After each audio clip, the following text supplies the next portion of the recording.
예수님께서 많은 무리들 가운데 12명을 제자로 택하신 것은 하나님의 구원 역사에 있어서 놀라운 중요한 이정표입니다.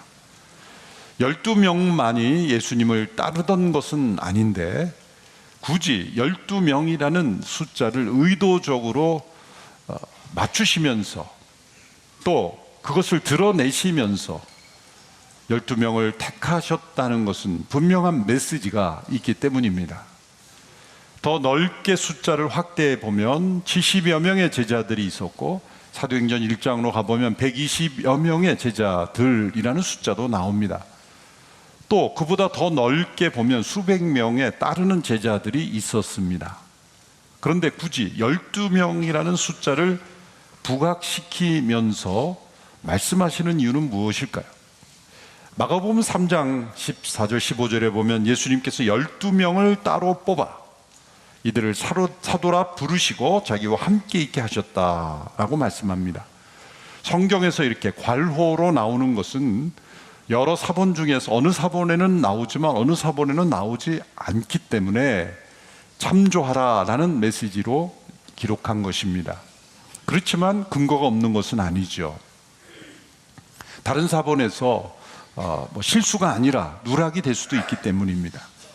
그러므로 예수님께서 12명의 제자들을 사도로서 세우심으로써 교회의 리더십으로 세우신 것입니다. 그래서 사도행전에 보면 가룟 유다를 대신할 마띠아라는 제자를 사도로 세우는 장면이 나옵니다.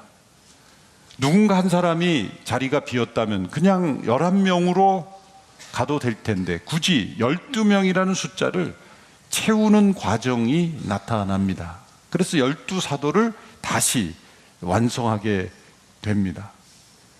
그렇다면 이 사도의 자격은 무엇인가? 오늘 말씀 이 마가복음 3장 14절 15절의 말씀처럼 예수님과 함께 생활하고 예수님의 부활을 증거하는 자들, 예수님으로부터 직접 보내심을 받은 자들로서 교회를 다스리고 가르치는 권한을 위임받은 자들이라고 말할 수가 있는 겁니다. 후에 바울이 다메섹 도상에서 예수님의 부르심을 받았을 때 예수님께로부터 내가 사도로 부름을 받았다라고 사람들에게 증언하자 당신이 왜 사도냐라고 반발하는 이들이 있었습니다. 그래서 쓰여진 책이 바로 고린도 후서이죠. 고린도 후서에서 바울은 자신의 사도권을 강하게 변호합니다. 바울을 공격하는 일이 있었기 때문이죠. 당신은 예수님과 함께 있지 않았고 또 예수님을 직접 목격하지도 않았는데 어떻게 당신이 사도가 되는가? 예수님이 당신을 부르셨다는 증거가 무엇인가? 바울은 다메섹 도상에서의 체험을 자신의 사도직의 근거로 제시합니다. 그래서 우리 모두는 그 용어가 입에 뱄죠. 바울을 그냥 부르지 않고 사도 바울, 사도 바울. 바울이 성공한 겁니다. 다른 제자들은 사도 마태, 사도 요한 뭐 그렇게 부르지 않고 그냥 베드로, 야고보, 요한 부르는데 어떤 분은 바울만 사도인 줄 알고 또 어떤 분은 바울의 성이 사도인 줄을 오해하는 분도 혹시 있을지 모르겠습니다. 그만큼 사도라고 부를 수 있는 것은 12제자라는 그런 예수님께서 특별하게 이 숫자에 의미를 부여하고 세우신 이들이라는 것입니다. 왜일까요? 그것은 구약의 12지파로 구성된 옛 이스라엘이 있었던 것처럼 이제 새 이스라엘은 12제자로부터 출발하여 그 복음이 증거됨으로 세워질 새 예루살렘을 이루어 주신다는 의미입니다. 그것은 바로 예수님께서 하나님 나라를 완성하는 메시아이심을 우리에게 가르쳐 주시기 위함입니다. 마태복음 19장 28절의 말씀에서도 제자들이 이렇게 말씀하셨습니다. 내가 진실로 너희에게 말한다. 새 세상에서 인자가 자기의 영광스러운 보좌에 앉게 되면 나를 따르는 너희도 12보좌에 앉아 이스라엘의 12지파를 심판할 것이다. 이제 새로운 세상, 곧 새하늘과 새 땅에서 12 보좌에 앉아 12 지파를 심판할 것이다. 12이라는 숫자가 계속 반복이 됩니다. 요한계시록 21장 14절에서도 새 예루살렘 성의 모습을 묘사할 때 12개의 기초 돌에, 주춧돌에 12제자 이름이 새겨져 있다.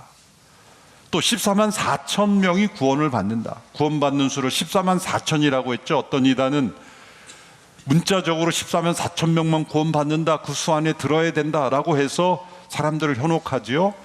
그것은 문자적인 숫자가 아니라 의미적인, 메시지적인 숫자, 곧 12의 배수가 14만 4천인 것입니다.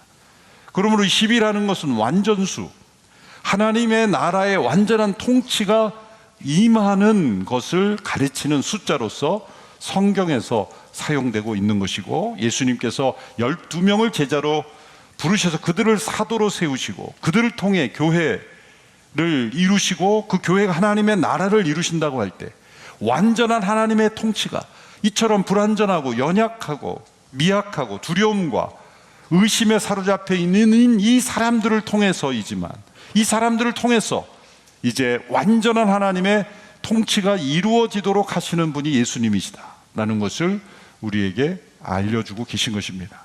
그래서 12이라는 숫자도 중요한 것입니다. 이 12명의 명단이 마태마가 누가 복음과 사도행전에 나옵니다. 사도행전은 11명의 사람만 나오는데 가룟 유다가 빠졌고 마띠아가 이제 대신하게 되죠. 마태마가 누가에서 12명의 명단이 나오는데 공통점은 사도 베드로, 시몬 베드로부터 시작을 해서 가룟 유다로 끝난다는 겁니다. 가룟 유다가 항상 제일 마지막에 나오고 베드로가 제일 먼저 나옵니다. 그 명단의 의도를 보면 영향력 있었던 제자로부터 악영향을 미친 사람까지 배열했다는 걸 알 수가 있습니다.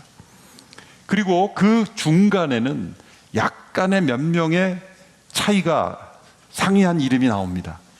어느 복음서에는 다른 이름이 나오는데 또 다른 복음서에는 그 사람의 이름이 없고 또 다른 이름이 나오는 겁니다. 그래서 성경을 비평적으로 분석적으로 무너뜨리는 사람들은 이렇게 복음서가 믿을 수가 없는 문서다. 그래서 12제자라는 개념은 후대 사람들이 만들어낸 개념이고 예수님의 첫 의도는 아니다라고 비판하는 사람들이 있습니다. 그분들이 모르는 것은 유대 사람들은 이름이 여러 개였다는 겁니다. 당시에 로마의 지배를 받고 있었고 그리스, 헬라 문화가 있었기 때문에 헬라 사람들과 대화할 때는 헬라 이름으로, 유대인들과 대화할 때는 유대 이름으로, 대표적인 것이 사울과 바울입니다. 어떤 분들은 사울이 회심하여 바울이 됐다 이렇게 단순하게 설명하는 것은 잘못된 겁니다. 히브리식 이름이 사울이고 헬라식 이름이 바울인 겁니다. 그래서 헬라 문화권에서 활동할 때는 바울이라는 이름을 쓰는 것이고, 또 유대인들 중심으로 할 때는 사울이라는 이름을 혼용해서 사용했던 것입니다. 그래서 사도행전에서도 다메섹 도상에서 예수님 만난 이후에도 사울이라는 이름이 사용되기 때문이죠. 그 대상과 컨텍스트가 어떤 상황이냐에 따라서 이름을 자유자재로 바꿔 썼던 겁니다.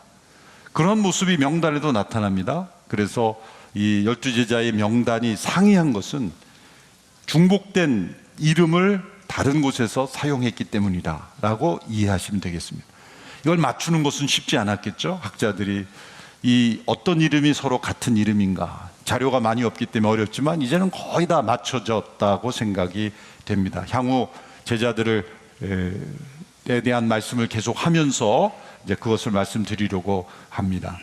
마가복음 3장 16절에 19절에 나오는 명단을 한번 보겠습니다.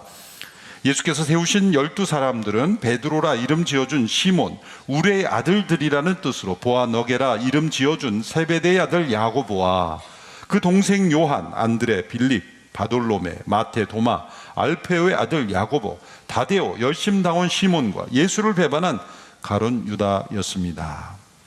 마가복음에 의한 족보를 보면 베드로, 야고보, 요한 이 세 사람이 제일 앞에 배치되어 있습니다. 그것은 예수님과 함께 가장 시간을 많이 보냈고 또한 친밀했고 영향력이 있었던 리더십 그룹인 이 세 사람을 제일 앞장서서 기록했다는 겁니다. 그리고 그 다음에 이제 안드레라는 이름이 나오죠. 오늘 중점적으로 살펴볼 인물이 바로 안드레입니다. 마태복음과 누가복음에 나오는 명단을 보면 안드레가 두 번째, 베드로 다음에 나옵니다. 그 이유는 여러분들이 아시다시피 베드로의 동생이기 때문이죠. 그러니까 마태와 누가는 혈연 관계를 중심으로 해서 이 명단을 기록했기 때문에 베드로, 안드레, 또 야고보, 요한도 한 형제죠. 안드레는 어부입니다. 어부 출신입니다. 베드로와 마찬가지죠. 갈릴리 지역의 베세다라고 하는 작은 어촌 출신입니다. 이 베드로, 안드레가 베세다에서 이제 자라났고, 근데 후에 가버나움으로 이주를 합니다. 그래서 성지서에 가보면 이 베드로의 집이라고 하는 그 집에 가보면 가버나움에 위치하고 있는 것입니다.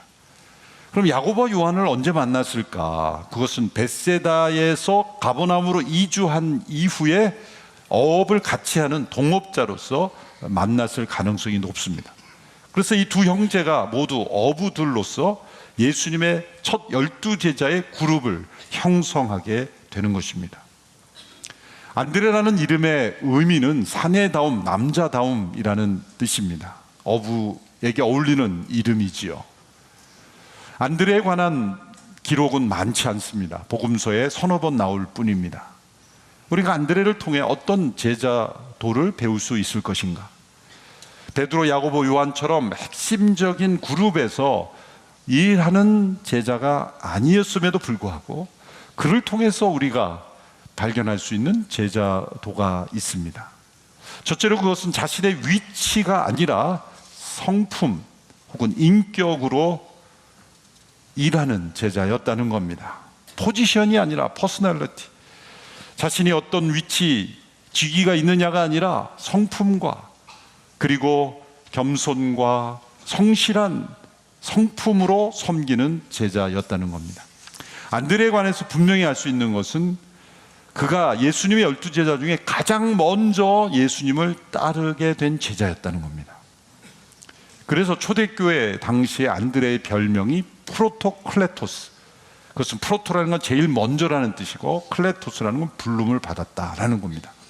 제일 먼저 부름받은 사람이라는 것을 다른 사람들이 다 알고 있었습니다. 왜냐하면 베드로조차도 동생 안드레를 통해 예수님을 소개받았기 때문이죠. 가장 먼저 부름을 받은 제자였지만 명단에서도 살펴보듯이 베드로, 야고보, 요한만큼은 영향력 있게 활동하지 않았습니다. 그것은 안드레의 리더십이 부족했다는 것이 아닙니다. 안드레가 무엇이 부족해서 앞선 제자로서 쓰임받지 못한 것은 아닙니다. 그렇다면 베드로가 안드레보다 그 성품이나 또 그 믿음이 훨씬 뛰어났기 때문에 그렇게 인도하는 제자로 쓰임받은 것일까? 그것도 아닙니다. 복음서에 나오는 여러 기록들을 보면 이 베드로의 돌출 행동이 많이 나오죠. 행동보다 말이 앞서는 그런 모습이 많이 나오지 않습니까? 항상 나서기 좋아하는 모습이 있지 않습니까? 예수님이 한 말씀을 하시면 가만히 있는 법이 없습니다. 베드로는 항상 맞장구 치며 나섭니다. 예수님이 어떤 메시지로 행동을 하시면 그때도 나섭니다. 대표적인 것이 예수님께서 제자들의 발을 씻어주실 때 가만히 있지를 못합니다. 예수님 절대로 내 발을 씻기지 못합니다. 그랬더니 예수님께서 내가 너의 발을 씻기지 않으면 내가 너와 상관이 없는데, 그랬더니 갑자기 웃옷을 벗겼더니 목욕을 시켜주십시오. 예측할 수가 없는 사람이에요. 어제 새벽 마지막 새벽기도의 말씀에 말씀드린 것처럼 베드로의 실패, 예수님을 3번 부인하는 실패가 왜 강하게 부각이 되었을까요?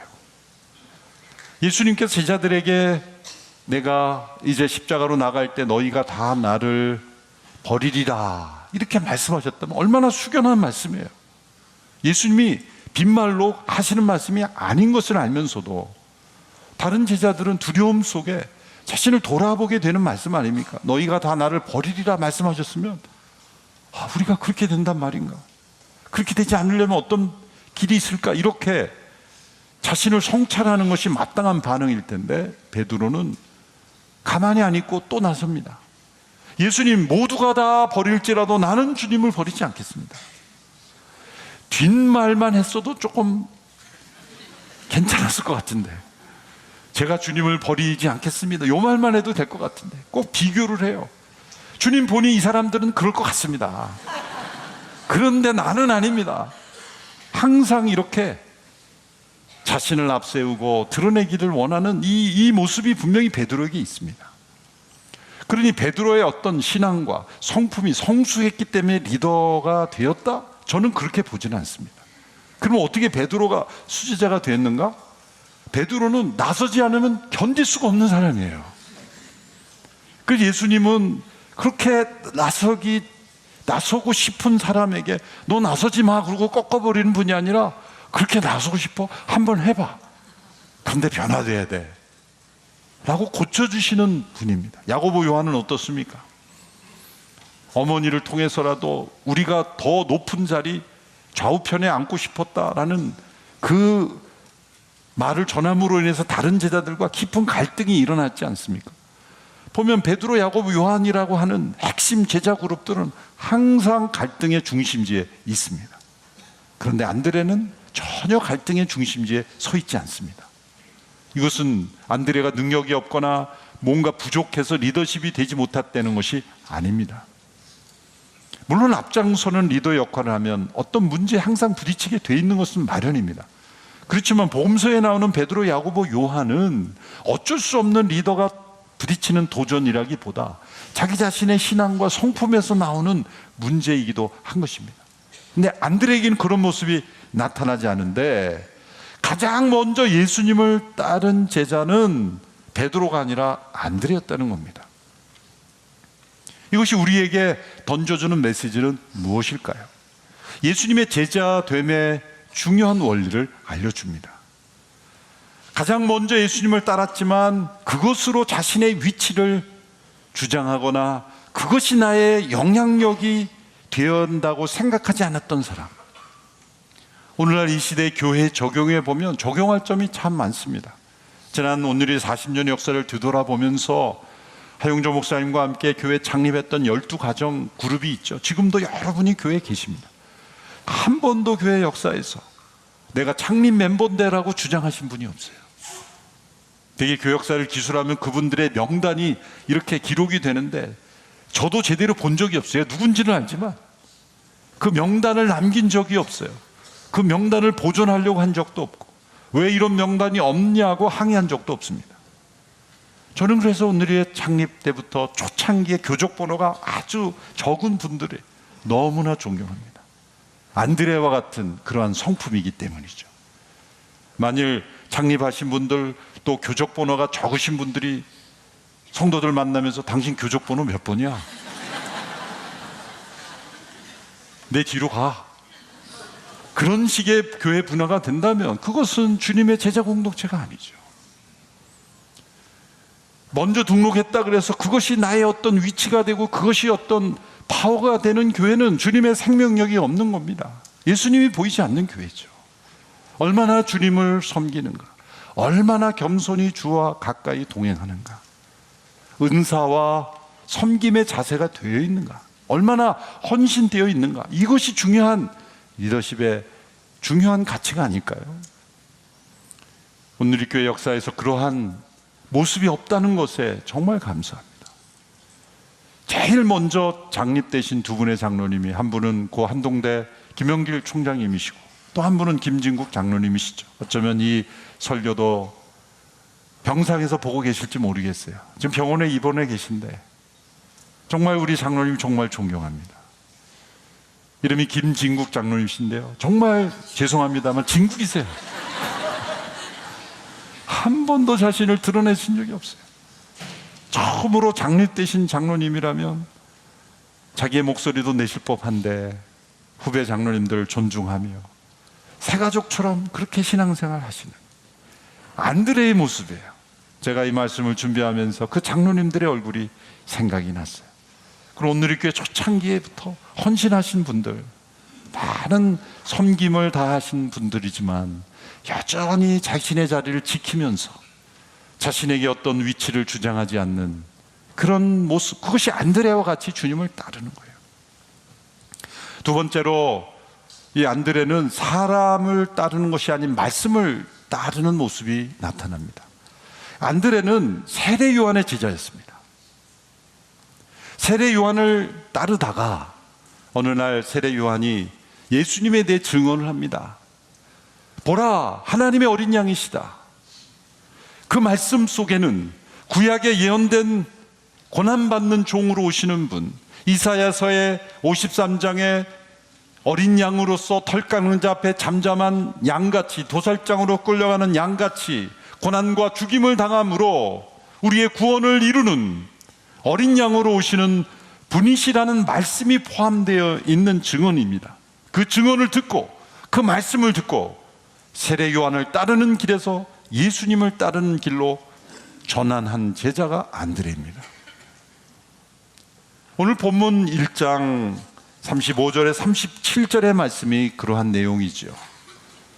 오늘 본문 35절 37절을 같이 한번 읽어보겠습니다. 시작. 다음 날 요한은 자기 두 제자와 함께 다시 그곳에 서 있다가 예수께서 지나가시는 것을 보고 말했습니다. 보라, 하나님의 어린 양이시다. 그 말을 듣고 요한의 두 제자가 예수를 따라갔습니다. 여기에 요한은 두 제자와 함께, 여기서 요한은 세례 요한이죠. 이 요한의 두 제자의 이름은 나오지 않은데 40절에 가보면 이 제자 중 한 사람이 안드레라는 것이 나옵니다. 요한의 말을 듣고 예수를 따라간 두 사람 중 한 사람은 시몬 베드로의 동생 안드레였습니다. 또 다른 사람은 누구일까요? 그것은 바로 이 요한복음을 쓴 요한입니다. 요한은 자신의 이름을 늘 드러내지 않습니다. 본문에서도 자신의 이름을 밝히지 않았죠. 또 다른 본문에도 예수님께 사랑하시는 제자, 예수님의 품에 의지하던 자, 이렇게 표현을 쓰고 자신을 밝히지 않습니다. 요한이 이것을 기록한 것은 자신이 그 당사자였기 때문이죠. 그래서 안드레와 요한복음의 저자 요한이 예수님을 제일 처음 따른 제자들입니다. 그런데 그런 변화의 동기가 무엇인가? 세례 요한의 증거입니다. 보라, 하나님의 어린 양이다 라는 그 증거와 그 증거 속에 포함된 하나님의 말씀을 듣고 이제 세례 요한을 따르던 길에서 예수님을 따르던 길로 전환했다는 겁니다. 그것이 왜 이렇게 중요한 일입니까? 그렇습니다. 왜냐하면 세례 요한을 따르던 많은 이들 가운데 그러지 않은 사람들이 많았다는 겁니다. 요한복음 3장 26절 이하에 보면 세례 요한의 제자들이 세례 요한에게 와서 탄원을 합니다. 요청을 합니다. 그 내용은 지금 선생님이 증언하던 그분께로 지금 사람들이 다 가고 있습니다. 우리에게로 오고 있던 사람들이 지금 예수님께로 다 가고 있다는 말입니다. 그것은 예수님을 경계하는 말이기도 하고 다른 한편으로 질투하는 말이기도 합니다. 이거 세속적으로 해석을 하면 이 세례 요한의 제자들의 마음속에 불만이 일어난 겁니다. 어떤 불만입니까? 많은 사람들이 세례 요한에게 왔을 때 제자들이 어깨가 으쓱했거든요. 그런데 이제 사람들이 안 오는 겁니다. 예수님께로 가는 겁니다. 그러니 자신들의 일종의 잡이 없어졌다고 생각할 수도 있고, 또 다르게 해석하면 우리의 비즈니스가 지금 무너졌습니다라고도 해석하는 겁니다. 그래서 지금 세례 요한에게 말씀드리고 있는 거예요. 그때 요한이 야단쳤죠. 하늘에서 주신 것이 아니면 사람은 받을 수 없다. 나는 그리스도가 아니라고 말하지 않았느냐. 나는 그분에 대하여 증언하러 온 이고 그것을 증언한 이들이 너희들이 아느냐. 그리고 말씀합니다. 신부를 얻는 자는 신랑이다. 그러면 신랑의 친구는 그 신부가 신랑을 만나는 걸 보고 기뻐해야 되지 않느냐. 신부가 신랑을 만나는데 신랑의 친구가 마음에 불만과 불평이 가득한다면 그 이상한 건 아니냐. 신랑의 친구가 기쁜 것처럼 나는 그런 기쁨이 가득하다. 그분은 흥하여야 됐고 나는 쇠하여야 한다. 이 유명한 말씀을 제자들에게 야단치면서 주신 말씀이에요. 그런 야단을 맞아야 될 만큼 세례 요한의 제자들은 예수님을 깨러 가는 사람들이 가는 것을 질투하고 경계했다는 겁니다. 그런데 그 증언을 알아듣고 그 말씀을 따라서 예수님을 따르게 된 제자가 안드레와 요한이었다는 겁니다. 여러분, 우리의 믿음 생활에 있어서 때로 우리가 예수님의 제자의 길을 갈 때 때론 걸림돌이 되는 것 중에 하나가 친밀한 인간관계가 될 수 있습니다. 미국에서 목회할 때 우리 교민들이 외롭고 힘드니까 굉장히 가깝죠. 때로는 예수님이 안 보일 만큼 가까워요. 그래서 제가 한번 설교하면서 이런 메시지를 던진 기억이 납니다. 예수님이 보일 만큼만 가까워지십시오. 때로 지나친 인간관계가 예수님이 무엇을 기뻐하시는가를 생각하지 않는 정도로 가까워져 버리면 예수님의 제자가 아니라 사람의 제자가 되어버리고 마는 것입니다. 이것을 이용하는 이들이 이단 사입이 아닙니까? 이단 사입이들이 그처럼 거짓된 교리, 거짓된 가르침을 가지고 어떻게 그렇게 수십만 명을 이끌고 다니죠? 어떤 이단 사이비는 우리가 쓰는 찬송가를 그대로 쓰면서 하나님, 예수님의 자리에 전부 교주의 이름을 넣었어요. 끔찍합니다. 제가 몰래 어느 지역에 들어가는데 그 이단 단체가 있길래 도대체 이 사람들이 어떤 문서를 보는지 잠시 들어가서 그걸 본 적이 있어요. 제가 소름이 끼쳤습니다. 1장부터 마지막까지 똑같은 찬송가인데 하나님 자리에 다 교주 이름을 넣어놨어요. 그걸 부른다는 거예요. 어떻게 이런 일이 가능할까 생각해 봤더니 그들은 인간관계로 다 메워놓는 거예요. 외롭고 힘들고 삶에 지친 사람들, 억울하게 여기는 사람들, 그들에게 가까이 가서 잘해주고 격려해주고 인간적으로 다 싸매어놓고, 그래서 완전히 내 사람이라고 될 때까지 절대로 얘기하지 않습니다. 그리고 그 단계 내 말이라면 아무리 누가 그게 틀렸다라고 말해도 아니라고 할 정도 됐을 때 그걸 내놓습니다. 그리고 그 모임에 데려갑니다. 그러면 사람들은 뭔가 이상한데 그래도 그 인간관계 때문에, 나에게 잘해줬다는 것 때문에, 거기서 떠나는 것에 대한 두려움 때문에 사람들이 계속 끌려가서 이제는 쇠뇌가 돼버리는 거죠. 소위 가스라이팅이라고 하죠. 그는 인간관계 속에 진리를 가로막는 이단 사이비의 전형적인 수법입니다. 우리가 예수 그리스도를 따르는 제자의 도를 살 때 이 안드레가 세례 요한을 함께 따르던 제자의 그룹 속에서 어쩌면 예수님께로 갔을 때 그 같이 따랐던 제자들이 뭐라고 했지도 않았겠습니까? 너 그럴 수 있어? 우리가 남이가? 그러면서 너 그럴 수 있어? 그러면서 뭐라 그럴 수 있겠죠. 그러나 안드레는 지금 자신과 있는 인간관계보다 하나님의 말씀이 더 중요했고, 그리고 그 말씀을 따라가는 제자의 삶을 결단했던 겁니다. 그래서 안드레가 우리에게 좋은 모범이 되는 것이죠. 누가복음 14장 26절 27절에서도 누구든지 내게 오면서 자기 부모 아내와 자식과 형제 혹은 자기와 자매와 자기 생명을지라도 나보다 더 사랑하면 내 제자가 될 수 없다고 말씀했습니다. 이제 안드레와 요한이 예수님께로 가서 랍비 어디 머무십니까? 묻은 것은 예수님을 따르고 싶다는 겁니다. 그때 예수님께서 와서 보라 이렇게 초청해 주셨습니다. 그래서 안드레와 요한이 예수님을 따르게 되었죠. 다른 케이스에서 예수님을 따르겠다라고 온 이들에게 예수님은 엄격한 기준과 대가를 요구하심으로써 그들이 떠나가게끔 하셨습니다. 올바르지 않은 동기를 가진 사람들이 오면 겉으로 볼 때는 잘 갖추어진 것 같고 예수님의 제자로서 합당한 것처럼 보였어도 예수님은 그 마음을 꿰뚫어 보시기 때문에 그들의 마음속에 올바르지 않는 동기를 들춰내심으로 떠나가게 하셨습니다. 그런데 안드레와 요한을 받으신 것은 이 둘이 진정 예수님의 말씀을 따르고 있구나 라고 예수님이 보셨기 때문인 겁니다. 세 번째로 안드레는 가로막는 벽이 아니라 연결하는 다리가 되는 제자도였다는 것입니다. 안드레가 예수님을 따르고 나서 제일 먼저 한 일은 무엇입니까? 형 시몬 베드로를 예수님께 연결하는 일이었습니다. 형, 내가 메시아를 만났어. 이 단순한 고백이 시몬을 깨웠습니다. 물론 시몬이 바로 예수님을 따르진 않았습니다. 그 다음에 누가복음 5장에 가서야 예수님께서 일으키신 기적을 보고 나서 예수님을 따랐지만, 안드레는 자신이 메시아를 만난 그 충격, 그 감격, 그 기쁨을 가장 가까운 형에게 제일 먼저 전했던 것입니다. 이런 의미에서 안드레는 최초의 복음 전도자라고도 말할 수가 있습니다. 우리가 진정 메시아 되신 예수님을 만났다면, 또 그분을 통해 구원받았다면, 가장 가까운 사람에게, 가족에게, 친구에게 메시아를 만난 그 기쁨을 전하지 않을 수 없는 것입니다. 전도는 해야 되는 것이 아니라 하지 않을 수 없는 것입니다. 우리 일상생활에 너무나 좋은 것을 우리가 만나고 경험하면 가장 사랑하는 이에게 먼저 말하지 않습니까?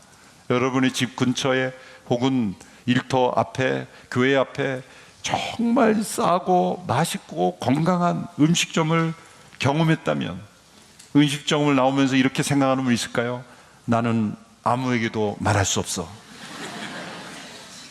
그렇게 결심하고 나서는 분 계실까요? 당장 집에 가면 가족에게 오늘 그 식당 갔는데 너무 좋았다는 얘기를 하지 않을까요?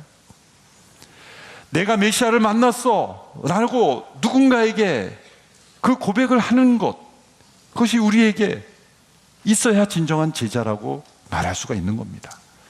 전도를 해야 한다는 의무감으로 여기지 마십시오. 도리어 나는 과연 메시아를 만났는가? 그 감격과 기쁨이 나에게 있는가? 그것을 되돌아봐야 되는 겁니다. 안드레는 또한 오병이의 기적의 통로가 되었습니다. 한 소년이 가져온 보리떡 5개와 물고기 2마리를 예수님께로 가져다 드리는 연결을 했습니다.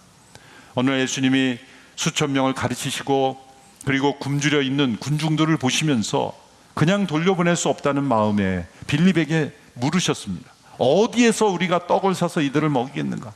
빌립은 안 되는 것이다, 불가능한 것이라고 단정 짓고 예수님께 대답했죠. 계산해 보니 조금씩만 줘도 200데나리온어치가 넘게 듭니다. 안 됩니다, 그 말이죠. 그때 안드레가 한 소년의 도시락인 오병이어를 가져옵니다. 안드레가 이 소년이 그 음식을 가지고 있었다는 걸 어떻게 알고 있었을까요? 그 많은 사람은 소지품 검사 담당이었기 때문일까요? 아니죠. 이 소년과 어떤 친밀한 관계 속에 있는 관계였기 때문일 겁니다. 우리가 학창 시절에 친구 도시락 반찬이 오늘 뭔지 아는 사람은 가까운 관계인 겁니다. 그처럼 이 소년에게 있는 이 음식을 알았던 그 안드레가 예수님께 그 가능성을 가져온 것입니다. 빌립은 F학점을 받은 거죠. 예수님이 내신, 우리가 어디에서 떡을 사서 먹이겠는가? 그 질문 앞에 이건 안 되는 겁니다, 얼마 됩니다, 이렇게 대답을 한 건데, 안드레는 작은 가능성이라도 주께로 가져간 그 믿음의 기대와 도전을 했던 것입니다. 연결한 것이죠. 또 한 사건이 요한복음 12장에 나옵니다. 한 그리스인이 빌립이라는 제자를 찾아와 예수님을 뵙고자 청합니다. 그때 빌립이 안드레에게 그 케이스를 가져옵니다. 이런 사람이 찾아왔는데 어떻게 연결할까요? 그래서 안드레가 예수님께로 연결합니다. 생각해 보면 베드로와 야고보, 요한 같은 더 영향력 있던 제자들이 있었는데 왜 빌립은 베드로와 야고보, 요한에게 가지 않고 안드레를 찾아갔을까요? 생각해 볼 점입니다. 만일 베드로에게 찾아갔다면 베드로가 예수님께 그 그리스 사람을, 헬라인을 바로 연결했을까요? 아닐 가능성이 높다고 본 것이죠. 왜냐하면 다른 사건에서 이런 사건이 나오죠.